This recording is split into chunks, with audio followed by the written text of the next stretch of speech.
we are going to Brow Code. Sobrang init, grabe. Kaya naman wala akong choice kundi dumaan dito sa side na to na meron ngang silong pero ang daming aso, girl. Pero okay lang kasi nakatali naman sila. Kaso, ayan na siya. Meron ako nakasalubong na walang tali. Pero girl, don't you worry kasi lumapit siya, inamoy ako. Tapos nung na-realize na amoy pawis na ako, ay nilubayanan niya ako at hinayaan na lang niya akong maglakad at peace. Di pa ako nakakarating sa paparoonan ko pero super haggard na ako, guys. Tapos meron ako nakasalubong na tricycle, girl, kaya nakasakay na ako. By the way, yung pamasahe pala dito is 25 pesos. I enjoyed walking, guys, ha, pero sobrang lagkit ko na talaga dito sa part na to kaya nagpunas na ako ng aking wet wipe sa aking braso, sa kilikili ko, girl, pati sa leeg ko at sa mukha ko dahil nahihiya naman akong pumunta ng Brow Code at maaamoy nila ako, amoy pawis, amoy lupa na ako, girl. And guess what? Hindi rin po ako naglagay ulit ng deodorant for today's video dahil nga po, dahil bawal. Yun yung sabi nila, bawal siya. So, hindi ako naglagay ng deodorant today. So, imagine nyo na lang yung amoy ko for today's video. Actually, this is my 4th session na ng IPL.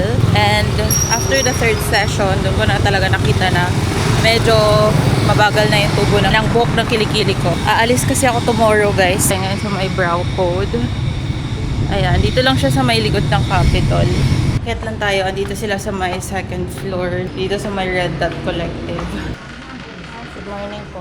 Aaminin ko yung 1st and 2nd session ko, medyo nagda-doubt pa ako kasi tumutubo pa rin talaga yung hair ko. Pero after the 3rd session, nung nakita ko na mabagal na yung tubo ng buhok ng kilikili ko and hindi na rin siya ganun kakapal, kahit pa nag 1 week mahigit na, dun ko na talaga nasabi na, oh my god, itutuloy-tuloy ko na tong IPL hanggang sa mag-improve na talaga siya at maging hairless na tayo, 'di ba? After 2 months or 3 months siguro, possible kaya to. Magpapalitan na rin tayo ng kilikili natin this month or next month. So sabayan niyo ako sa journey na to sa aking kilikili care. Guys, so we're done. Tapos, nagutom na rin ako at sumabay na lang ako mag-lunch kay Nicole. Ayan, so pumunta kami dito sa may Buraros. Karinderya lang to siya, malapit dito sa area. Oh, malapit dito sa area. Tapos yung in-order ko dito ay Bicol Express, of course. At ayoko pa ngang umuwi kasi ang bala ko is buong araw akong nandito sa may downtown. Ayan, so napag-isip-isip ko na parang gusto kong pumunta ng SM, kaya pumunta ako ng SM, sumakay ako ng jeep from Lawag to Gabu. Tapos bumaba na ako dun sa SM. O, diba talaga naman? At yung pamasahe dito ay 15 or 17 pesos. Unfortunately, guys, dito sa part na to, medyo makakry na ako. Ang OA, charing hindi. Nagkapaltos lang ako dito, sis, no? Kaya sabi ko, bibili na lang ako ng beach walk. Itong mga tsinelas na to na parang pambahay. Dahil nga, masakit na yung paa ko. Kaso lang, nung trinay on ko siya, masakit siya sa paa, yung apakan. Pero normally, hindi naman siya masakit sa paa kung wala kang paltos. Ayan. Kaso may paltos na ako. So, nagtry ako ng ibang slippers and nakita ko yung sa Islander. So, Islander na lang yung kinuha ko. Mas softer kasi yung apakan niya. So, ayun. Pauwi na ako dapat nito. Tapos, nagutom kasi ako. So, pumili-pili pa ako dito sa my Goldilocks, girl. Ayan, o, diba? Nag-vlog-vlog pa yan siya.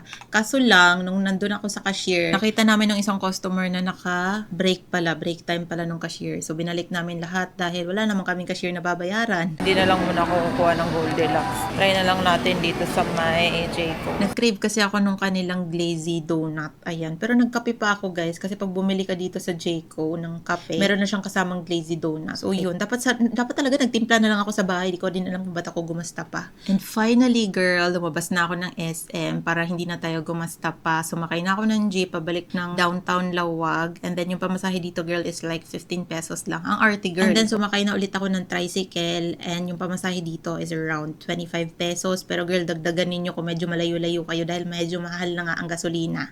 At hindi naman mapili ang mga trike dito. Kung ikukumpara ko naman sa amin sa Dumaguete, sobrang mapili yung mga tricycle driver. Ang sarap ipagre-report. Ayan. Wala lang, nagreklamo.